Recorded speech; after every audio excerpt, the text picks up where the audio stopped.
অৰুণোদয় 3ৰ বাবে যিসকল মানুহে এপ্লাই কৰিম বুলি ভাবি আছে সেইসকল মানুহৰ নতুন এটা আপডেট আহিছে। সেই আপডেটটো আপোনালোকে যদি নাজানে তেনেহ'লে আপোনালোকে অৰুণোদয় 3ৰ বাবে আবেদন কৰিব নোৱাৰিব। তো আপডেটটো কি আপোনালোকে ভিডিঅ'ৰ মাধ্যমত সম্পূৰ্ণভাৱে জানিবলৈ পাৰিব। আৰু যিসকল নতুন বেনিফিচিয়াৰী বা পুৰণা বেনিফিচিয়াৰী আছিল সেইসকল নতুন কৰি আবেদন কৰিব লাগিব। তো ভিডিঅ'ৰ মাধ্যমত সম্পূৰ্ণ কথা উল্লেখ কৰা আছে। তো ভিডিঅ'টো আপোনালোকে সম্পূৰ্ণভাৱে চাব। অৰুণোদয় 3টো পাবৰ কাৰণে আমি কি কৰিব লাগিব? মই সকলোৱে আবেদন কৰিব। আমি কাক অৰুণোদয় দিম? অৰুণোদয় কোনে কোনে পাব লাগে? প্ৰথম অৰুণোদয় পাব কোনে লাগে? বিধৱা মহিলাগৰাকী, অৰ্থাৎ যি পৰিয়ালত বিধৱা মহিলা আছে সেই পৰিয়ালে অৰুণোদয় আঁচনি পাব লাগে। যদি কোনোবা পৰিয়ালত 45 বছৰৰ ওপৰৰ অবিবাহিতা ছোৱালী আছে সেই পৰিয়ালটোৱেও অৰুণোদয় পাব লাগে।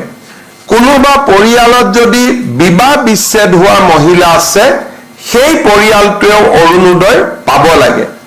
কোনোবা পৰিয়ালত যদি স্বামীয়ে বিবাহ বিচ্ছেদ আইনমতে দিয়া নাই কিন্তু এৰি থৈ গুচি গ'ল তেনেকুৱা মহিলা থকা পৰিয়ালত অৰুণোদয় পাব লাগে। এইটো হ'ল অৰুণোদয় প্ৰথম নিয়ম। দ্বিতীয় অৰুণোদয় কোনে পাব লাগে?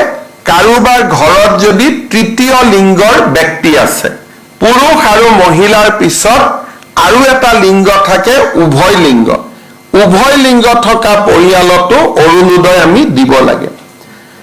তৃতীয়তে যাৰ ঘৰত দিব্যাংগ ব্যক্তি আছে, কাৰণ পৰিয়ালটোৱে দিব্যাংগ ল'ৰা ছোৱালী এটাক চাবৰ কাৰণে খৰচ কৰিব লাগে, দিব্যাংগ ব্যক্তি থকা পৰিয়ালক আমি অৰুণোদয় দিব লাগে।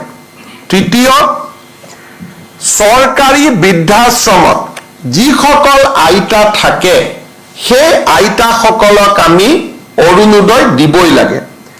তৃতীয়তে যাৰ ঘৰত এইডছৰ বেমাৰী আছে, থেলাছেমিয়া আছে, হিম'ফেলিয়া আছে, চেৰিবেল পালচি আছে, কুষ্ঠ ৰোগ আছে, অটিজিম আছে, এওঁলোকৰ পৰিয়ালতো আমি অৰুণোদয় দিব লাগে। কোনোবা মহিলা যদি ভিক্ষা কৰি জীৱন নিৰ্বাহ কৰে তেওঁলোককো ডিচি সকলে বিচাৰি উলিয়াই অৰুণোদয় দিব লাগে।